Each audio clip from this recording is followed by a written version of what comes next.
and welcome back to our Learning More About the Bible series.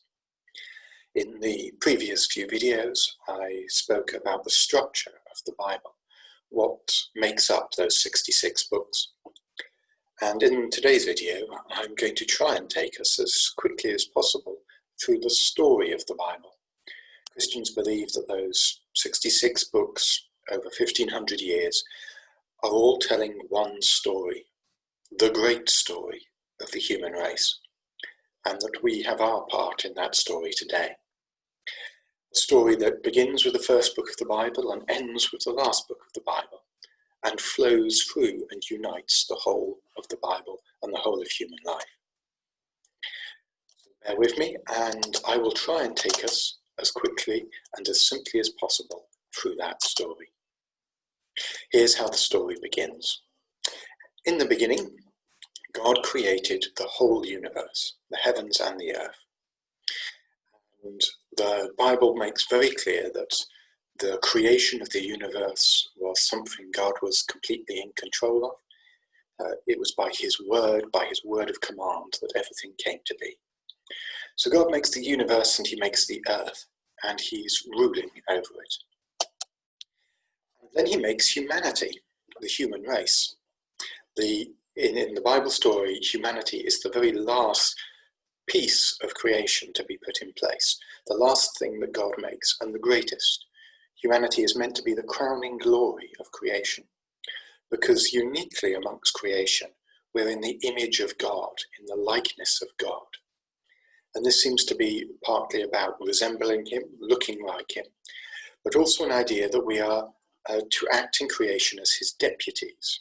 We are to be stewards who act as loci of his rule. We carry out his rule in the world. Humanity is told to increase in number and fill the earth. So the idea is that the earth will be filled with human beings who are under the rule of God and also reflecting and carrying out the rule and the will of God in the world. And so the whole world will be filled with God's image and filled with God's rule, and will be rightly governed, rightly looked after by humanity as they take orders from God and reflect what God is like in the world. That's the design in the first chapter of the Bible, Genesis 1. And to make it happen, God creates the first humans, man and woman, Adam and Eve, and puts them in a wonderful place. It's the Garden of Eden, it's got everything they need, it provides for them, and there's just a few rules that they're asked to follow.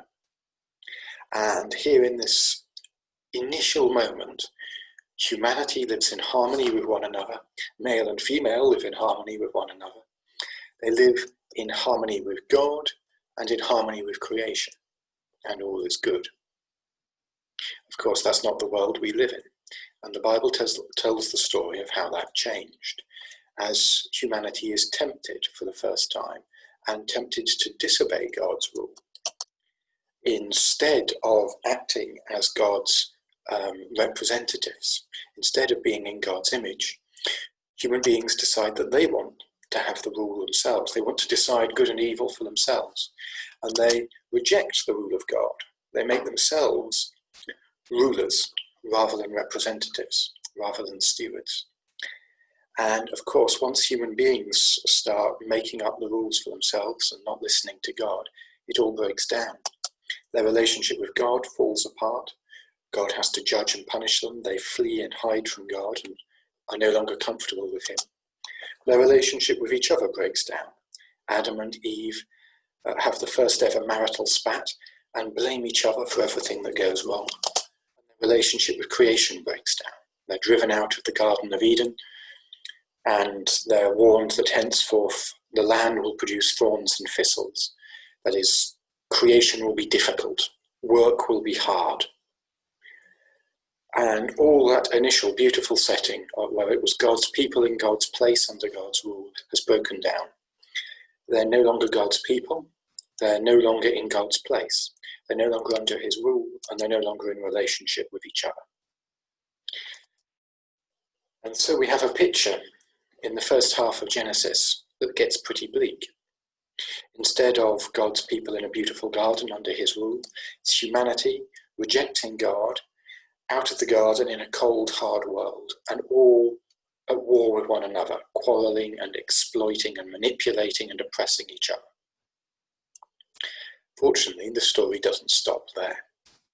God starts to do something about it. The first thing he does is to gather his own people, his own group of people out of all the nations of the earth. And this is the people of Israel, who later become known as the Hebrews or the Jews. And what God does is start rebuilding that original design in miniature with these people. He gives them a law so that they know how to live under his rule, so that they can again be his people doing things his way. And the law tells them how to live, how to be in relationship with God, how to be in relationship with each other, and how to treat the land, creation.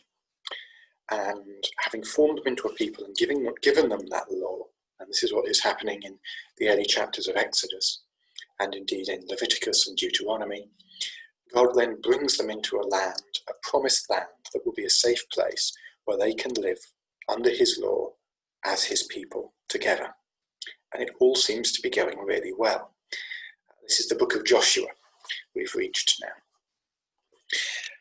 The trouble is, these are still human beings, and human beings still sin, still rebel, still do what's wrong. And soon enough, the people start rejecting God's law. They reject God's kingship over them. They want to do things their way. They want to be like the nations round about. They want to worship gods of their own choosing. And as they reject God's law and as they reject him, God eventually punishes them by taking them out of the land as well. And so it all falls apart. And the people are left out of the land, out of relationship with God, in exile. And they seem to have lost it all. And this is the period to which a lot of the prophets speak. And the prophets speak to the people as they mourn in despair, feeling that they've blown it. And they tell them, don't worry, God still hasn't given up on you. He's still got a plan. He's going to send a king who will restore his rule over you and over the whole world, who'll bring the whole world back into relationship with God, and even creation will be renewed and restored. The trees of the field will clap their hands. And for hundreds of years, people lived waiting for this mysterious king who was going to solve all this mess.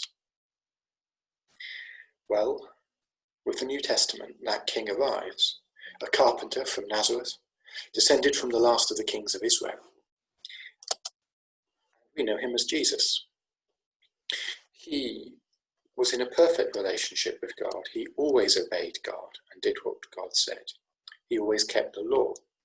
And he preached and taught to the people. And he gathered his own group of followers, the disciples. And just as when God first created or drew together his own people out of all the nations, there were 12 of them. So Jesus gets together 12 disciples. It's a new people being started. And he teaches them how to live and how to be in relationship with God. Except people don't like being told what to do. They don't like being told to obey God. And Jesus is put on the cross and killed. But the Bible teaches that this moment that seemed like the final defeat for God's plans was actually the beginning of victory. Because as Jesus dies on the cross, he suffers the punishment that sin and rebellion deserves. He suffers all the broken relationships that we experience as a result of sin. He is cut off from God himself and cries out, my God, why have you forsaken me? And as he takes all the punishment on himself, his people don't need to experience it. As all the punishment falls on, as all the punishment falls on Jesus, it doesn't fall on his people. And so this new people do not have to face punishment for their sin. This new people, the followers of Jesus, are forgiven for their rebellion against God. And as they follow Jesus as their Lord, they are reconnected to the Lordship of God, back to what humans were meant to be as obedient servants of God, representatives of God, bearing his image and being like him, as the people seek to be like Jesus, who is like God, who is the image of God. And to make all this possible, God sends his Holy Spirit to dwell, to live, to take up residence in each of his people. And the Holy Spirit helps them know Jesus and be like Jesus. And as we are like Jesus, so we are like God, for Jesus is the image of the eternal God. And so humanity begins to return to what it was meant to be. People in the image of God under his rule. The last command that Jesus gives his disciples before he returns to heaven is to go into all the earth and make more disciples. Make more people who have received the Holy Spirit, who are living under Jesus's commands, and so are living under God's commands, who are trying to be like Jesus, and so to be in the image of God. Until one day, the earth will once again be filled with human beings in the image of God, under his rule, through Jesus. And that initial design for the human race will come true. The earth will be filled with the image of God as it is filled with people who obey his rule and who look after the earth and represent God in the world. So the Bible ends with a beautiful picture of a new heavens and a new earth, a new universe created, and it is filled with these people, the people who have taken Christ as their King and Lord, and so through him have God as their King, and have received the Holy Spirit to enable them to live like Jesus in the world. And there's the promise that this world will have no more chaos, no more darkness, no more sin, or no more suffering. And the original purpose of creation will at last be fulfilled. We as Christians aren't quite there yet. We live in this stage. We live as the new people of God, under his rule through Jesus with the help of the Holy Spirit. And we are called to obey him and to follow him, to accept his rule and to honour him, and to share the good news that we have received, to share the blessing of being part of God's people until the earth shall be filled with his people as the waters cover the sea. That's a very quick summary of the Bible. We'll dig a little bit more into it as we go on through this series. But I do recommend watching this video in conjunction with the previous one about the Bible's structure. As you, I hope, put this into practice by reading the Bible, see if you can trace whatever book of the Bible you're reading, where are we in that story? What stage are we at? And where am I? And what's the next stage for me? I hope that's been helpful. Do come back next week for our next session as we think a bit more about how to read a passage of the Bible for yourself in a way that will be helpful and spiritually safe and guiding.